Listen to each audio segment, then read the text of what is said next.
안녕하세요. 법한숟갈 이원희 변호사입니다. 자, 결국 우려하던 일이 벌어졌습니다. 지난 5월 21일 낮에 전북 전주시의 한 학교 앞 어린이 보호구역에서 50대 남성이 SUV를 몰고 가다가 만 2세의 아동을 차로 치어서 숨지게 한 사건이 발생했습니다. 심지어 이 피해 아동을 칠 당시에 운전자가 불법 유턴을 했다는 사실이 밝혀졌고, 그래서 올 3월부터 시행된 이 민식이법의 1호 사례가 아니냐는 관심이 집중되고 있습니다.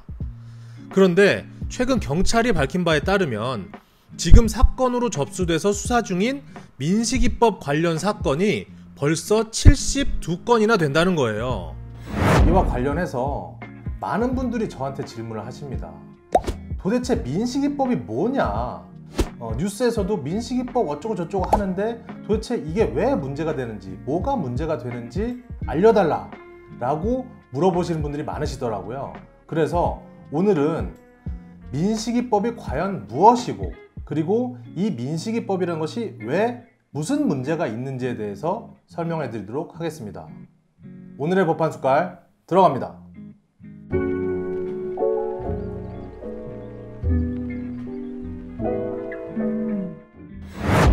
2019년 9월에 충남 아산 소재의 한 중학교 앞에 있던 어린이 보호구역, 그러니까 스쿨존에서 길을 건너던 김민식 군이 차에 치여서 숨지는 사고가 생깁니다.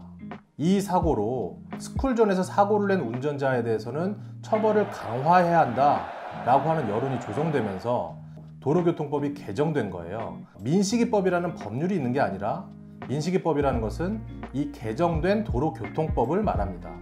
그래서 이 민식이법은 작년 12월에 국회에서 개정안이 통과가 돼서 올해 3월 25일부터 이미 시행 중에 있습니다. 자, 그런데 문제는 이 민식이법에 규정된 처벌 수위가 너무 세다는 거죠. 자동차의 운전자가 도로교통법에 따른 어린이 보호구역에서 같은 조 제1항에 따른 조치, 시속 30km 이내로 운전을 해야 할 의무를 준수하고 어린이의 안전에 유의하면서 운전하여야 할 의무를 위반하여 13세 미만의 어린이에게 교통사고 처리 특례법 제3조 제1항의 죄, 즉 차를 운전해서 사람을 사망 또는 상해에 이르게 한 죄를 범한 경우에는 다음 각호의 구분에 따라 가중처벌한다. 1. 어린이를 사망에 이르게 한 경우에는 무기 또는 3년 이상의 징역에 처한다. 2. 어린이를 상해에 이르게 한 경우에는 1년 이상 15년 이하의 징역 또는 500만 원 이상 3천만 원 이하의 벌금에 처한다.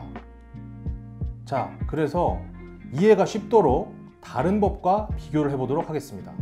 우선 어린이의 사망에 관해서 다른 죄들과 비교를 해볼까요? 자, 살인죄, 사형, 무기 또는 5년 이상의 징역. 살인죄는 민식이법의 형량보다 높으니까 이거는 별로 문제 없어 보이네요. 자, 상해치사. 형법상 상해치사죄는 3년 이상의 유기징역이에요. 민식이법은 고의가 아니라 과실, 그러니까 실수로 교통사고가 나서 피해 아동이 사망한 경우인데, 고의로 사람을 다치게 해서 사람이 죽은 상해치사죄보다 오히려 무기징역이 추가돼 있고 유기징역의 기간은 똑같아요. 이상하죠? 자, 그러면 그냥 과실로 사람이 죽었을 때를 비교해 볼까요? 형법상 과실치사죄 2년 이하 금고 또는 700만 원 이하 벌금. 똑같이 사람이 과실로 죽었는데 차이가 굉장히 큽니다. 형법상 업무상 과실치사죄.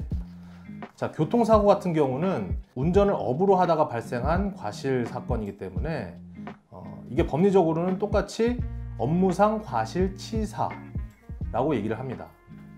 형법상 업무상 과실치사 5년 이하의 금고 또는 2천만 원 이하 벌금. 자, 그러면 민식이법은 우리나라 징역형의 상한이 30년이기 때문에 무기 또는 3년 이상 30년 이하 징역인데, 형법상의 업무상 과실치사는 5년 이하의 금고. 똑같이 업무상 과실치사인데 차이가 좀 많이 큽니다. 자, 그러면 다른 유형의 범죄와도 한번 비교를 해볼까요? 강도죄, 3년 이상의 유기징역. 이 유기징역은 민식이법이랑 똑같고, 심지어 강도죄에는 무기징역이 없네. 스쿨존을 운전하다가 어린이를 치면 강도랑 똑같다는 건가? 자, 강간죄 3년 이상의 유기징역 마찬가지죠. 강도죄랑 똑같이 이제 형량이 규정되어 있는데, 자, 그렇다면 스쿨존에서 실수로 어린이를 쳤을 때 안타깝게도 사망의 결과가 이르렀다면 강도범, 강간범이랑 똑같은 수위로 처벌을 받아야 된다는 거예요. 자, 지금까지는 피해 아동이 사망한 경우를 설명을 해드렸는데, 사망까지 이르지는 않고 상해에 이른 경우, 그러니까 차에 치여서 다친 경우에 관해서 다른 죄명과 비교를 해보면 사실 더 기가 찹니다. 형법상의 상해죄는 7년 이하 징역, 10년 이하 자격정지 또는 1,000만 원 이하 벌금. 그리고 칼로 사람을 찌른 죄를 처벌하는 특수상해죄도 1년 이상 10년 이하의 징역이에요. 자, 그렇다면 이렇게 고의로 사람을 칼로 찌른 사람보다도 과실로 스쿨존에서 아동을 친 운전자의 처벌이 더 높다는 거예요. 후덜덜하죠. 이쯤 되면 문제가 뭔지 아시겠죠?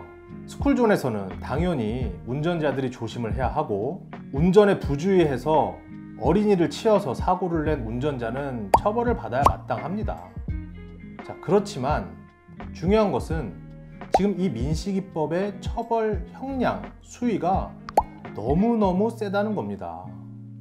여기서 더 문제가 되는 것은 이 규정상 도로교통법상에 자동차 등이라고 써 있는데, 이 자동차 등, 다시 말하면 스쿨존 도로상을 운전하는 자동차 등에는 자동차뿐만이 아니고 오토바이, 전동 킥보드, 심지어 두 발로 운전하는 수동 자전거도 포함되어 있다는 거예요.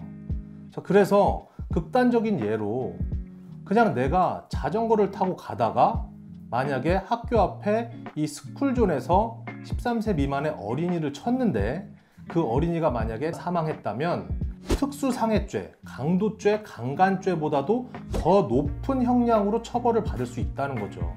자, 그래서 지금 상황은 이렇게 민식이법의 형량이 너무 세다라는 오히려 반대되는 여론으로 인해서 국민청원까지 제기된 상태고, 사실 법조계에서도 이 민식이법은 어떤 비례성 원칙에 위배되는 과잉입법 아니냐라고 하는 해석도 많이 나오고 있는 상황이고, 심지어 내비게이션 업체에서는 스쿨존 회피 기능까지 업데이트 하겠다라고 하는 공지까지 뜨고 있는 상황입니다. 자, 이런 민식이법 여러분들은 어떻게 생각하세요?